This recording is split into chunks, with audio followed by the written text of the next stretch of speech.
Most people are going to lose a massive amount of money when the market crashes, and the scary part is they won't even know why it's happening until it's way too late. They're going to panic, they're going to sell everything, and they'll end up walking away with much less than they started with. But there's a small group of people out there, the ones who understand what I'm about to show you, who are going to end up with more wealth than they had before the crash even started. If you're enjoying this so far, go ahead and smash that like button right now. Today, I'm going to show you exactly how to set up your compounding so a market crash doesn't just leave you standing, it actually makes you richer. We're going to dive into something that most financial content completely ignores. Everyone talks about investing for the long haul and staying the course, but nobody actually breaks down the specific steps you should be taking right now, today. You need a plan so that when the market suddenly drops 30, 40, or maybe even 50%, you aren't the person panic selling at the worst possible time. Instead, you're going to be the person who is buying while everyone else is running for the exits. Now, I've spent a long time studying the history of the markets. My goal isn't to scare you, but I do think you deserve the honest truth, not some watered-down version of it. Because here is the reality. Market crashes are not rare events. They are a completely normal and predictable part of the investing cycle. If you don't know how to handle them, you are going to lose money that you absolutely didn't have to lose. So here's what we are going to cover today.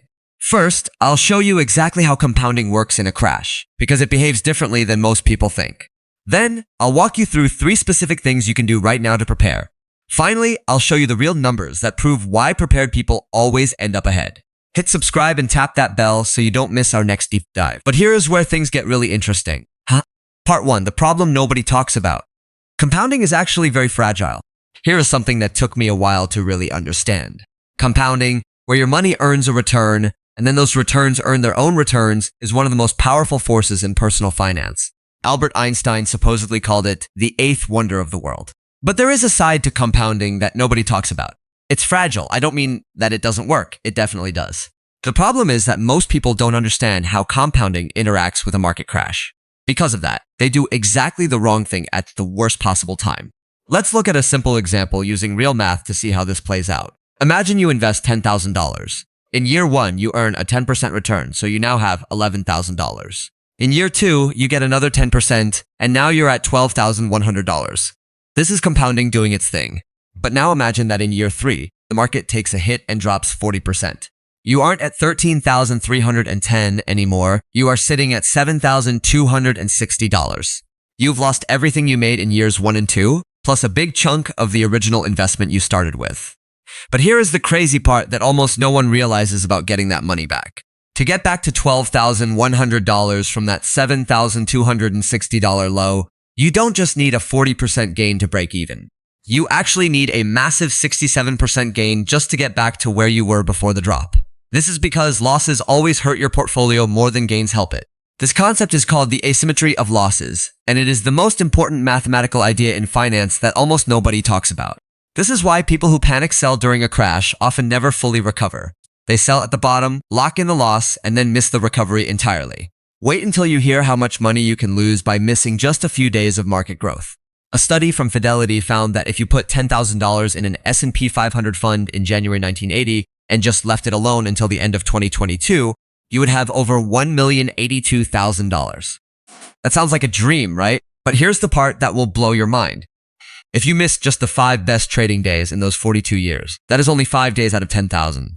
Your total would drop to only $671,051. It gets even crazier. If you missed the best 50 days, you would have just $76,104. Think about that. You took the same risks and sat through the same crashes, but you made 14 times less money just because you weren't in the market at the exact right moment. If you're enjoying this, smash that like button so more people can see this. Compounding is incredibly powerful, but if you interrupt it, especially when things get scary, you don't just slow down. You can set your future back by years. The goal is to never stop the clock, but to do that, you have to be prepared. Now, if you want to always have enough cash so you never have to interrupt your investments, you can start a YouTube channel with my help in my community link below. YouTube is literally the golden opportunity of this decade. But here's the crazy part. Part 2. How often do crashes actually happen? Before we talk about what to do, you must realize how normal these drops are. One of the biggest mistakes investors make is treating a crash like a rare, once-in-a-lifetime disaster. It's not. There are 3 levels of market decline to know about. The first is a market correction. This is when the market drops at least 10% from a recent high. These are common. They happen roughly every 1.2 years on average since 1980. If you've invested for 5 years without a correction, you're statistically overdue. Corrections are normal. They're healthy. They're like the market hitting a reset button after prices run up too fast. Hit subscribe and tap the bell so you don't miss the next one. The second type is a bear market. This is a drop of more than 20% from the peak. Since 1932, bear markets happen every 4 to 5 years on average. They typically last about 289 days, which is just under 10 months. That sounds rough, but bull markets, where the market goes up, have historically lasted around 965 days on average. That's 3 times longer than bear markets. Now, this is where it gets interesting. The full market collapse. This is a drop of 30% or more, often happening very quickly. These are rare, but they happen. Think 2008. Think March 2020. Think the dot-com crash from 2000 to 2002, where the Nasdaq lost nearly 80% of its value. The reality is this: if you invest in stocks, you will experience all 3 of these eventually. That's not a warning, it's just math. The question isn't if a crash happens, but if you're ready when it does. Part 3, 3 things you need to do with your compounding right now. This is where it gets practical.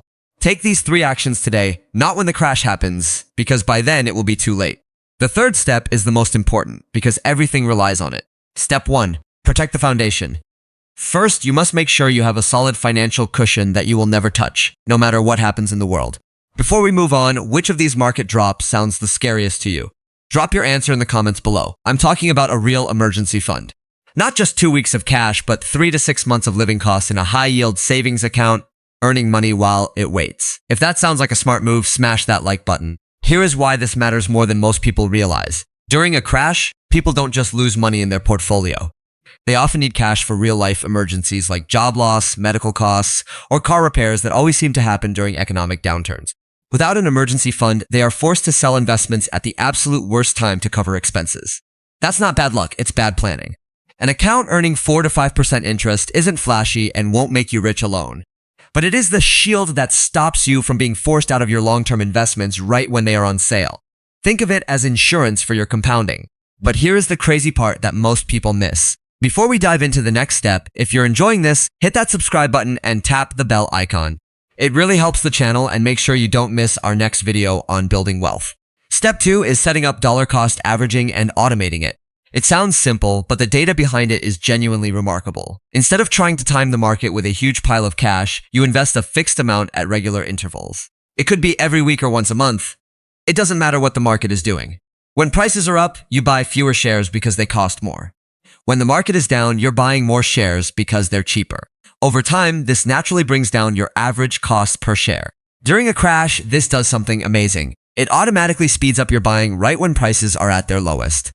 Let's look at a real-world example, because wait until you hear how the numbers actually play out.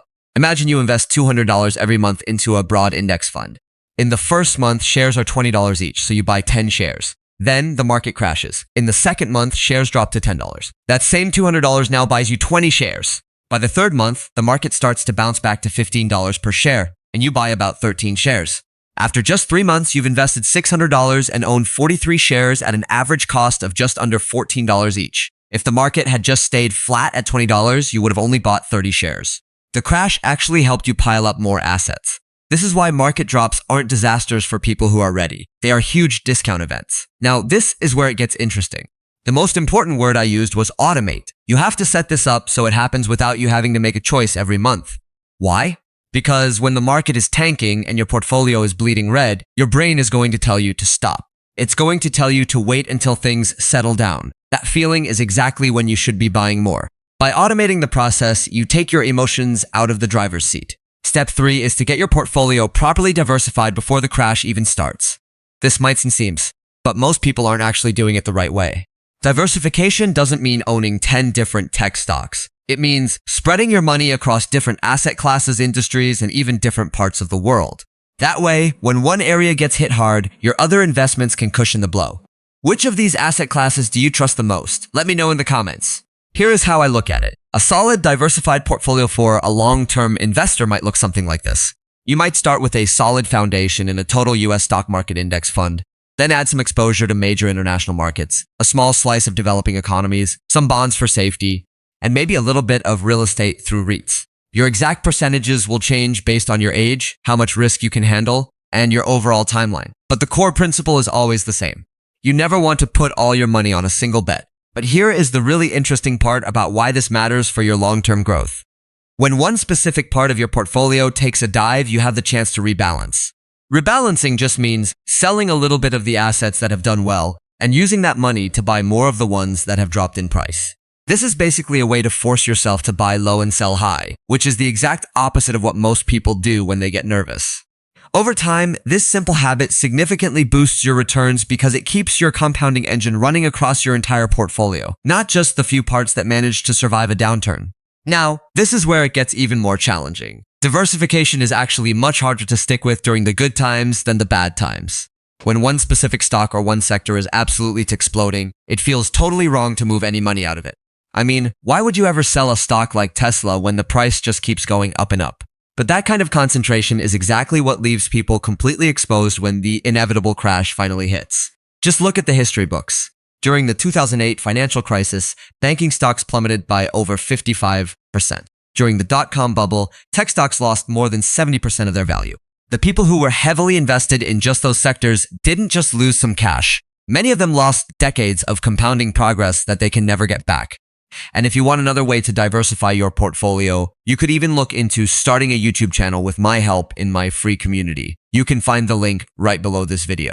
Before we go any further, hit subscribe and tap that notification bell so you don't miss any of our future deep dives into building wealth. Now, let's move on to part 4, the psychology problem and exactly how to solve it. I want to spend some real time on this because I truly believe it's the one factor that determines whether most people succeed or fail as investors. It isn't about having the smartest strategy, it's all about your psychology. Here's what happens when the market crashes. Your portfolio value drops, and it might drop a lot. You open up your investment app, and you see big numbers that are deep in the red. Suddenly, your brain, which evolved over hundreds of thousands of years to protect you from danger, starts screaming at you to take action. It tells you to get out, stop the bleeding, and sell everything immediately. But here is the crazy part. This reaction is actually a well-known psychological trap called loss aversion. It's one of the most famous ideas in behavioral economics. Research by experts like Daniel Kahneman and Amos Tversky found that the emotional pain of losing money is roughly twice as powerful as the joy we get from gaining that same amount. In other words, losing $1,000 feels about twice as bad as winning $1,000 feels good. This feeling is hardwired into our DNA. It's not a character flaw, it's just biology. But for a long-term investor, that biology can be absolutely lethal. The secret isn't to try and stop yourself from feeling afraid. Instead, the solution is to make your big decisions before the fear ever kicks in. You need to decide what to do while you're still calm and rational, and then commit to following those choices even when your gut is telling you to run. This is why I always tell people to have a written investment plan. Seriously, go write it down. It should clearly state what you are invested in and why, how much risk you can actually handle, what you'll do if the market drops 20%, and what you'll do if it drops 40%. When the next crash comes and your emotions are running high, you can pull out that document and remind yourself that you already made this decision.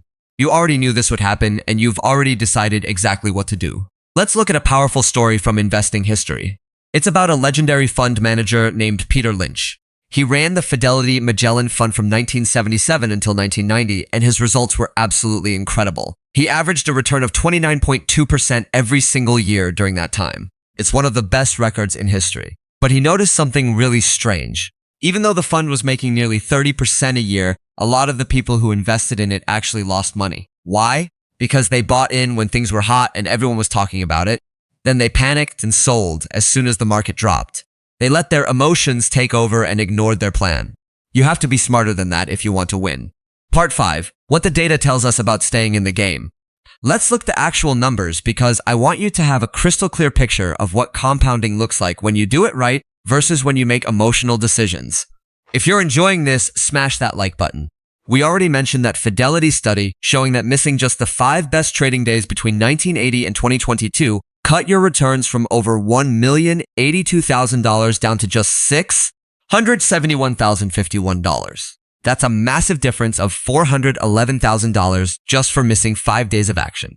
But here's the crazy part about those best days that everyone misses. According to research by JP Morgan, many of the best trading days in stock market history happened during or right after a crash. In fact, 7 of the 10 best single-day returns in S&P 500 history happened during the 2008 financial crisis. If you sold during that crash to protect yourself, you didn't just lock in your losses. You almost certainly missed the huge rebounds that followed. This is the sad irony of panic selling. The people who sell when things look terrible are usually the same people who miss the days when things turn around. And because you need much larger gains to recover from a loss, missing those recovery days will absolutely destroy your long-term wealth. Now, this is where it gets really interesting. Let's look at what staying invested and continuing to dollar cost average through a crash looks like in real life. Between October of 2007 and March of 2009, the S&P 500 fell by about 57%. It was brutal. If you had $100,000 invested at the peak, you watched it fall to around $43,000. That is genuinely terrifying. But if you kept investing $500 every month throughout that period, you were buying shares at an average price of around $1,000 per unit. Shares that would eventually recover to over $3,000 each by 2021. The crash didn't hurt you, it actually set you up. If you want more tips on staying calm, hit subscribe and tap the bell so you don't miss the next one. The same pattern played out in March, ready to generate off 2020, when everything seemed to be falling apart. Compounding is an incredibly powerful tool, but you can ruin it forever if you make an emotional choice at the absolute worst moment. The way losses work is tricky. Being out of the market when things turn around costs you way more than most people ever realize. But here is the crazy part. You can protect yourself by doing 3 simple things. First, build a real emergency fund so you are never forced to sell your stocks when the market is at the bottom. Second, set up a system to automate your investing so it becomes a habit instead of a hard decision. Third, make sure your portfolio is diversified so that one bad industry can't destroy everything you have worked for. Now, this is where it gets interesting. The most important step is to write your plan down and commit to it. Don't let the panic that comes with every crash talk you out of a strategy that has been proven to work. The people who get wealthy during a market crash aren't smarter or luckier than everyone else. They are simply prepared. And now, so are you. Which of these steps was the biggest eye-opener for you? Let me know in the comments. To see exactly how to build a portfolio from scratch, watch this video next. Just a reminder, I am not a financial advisor. This is for educational purposes only, and your results depend on your own actions.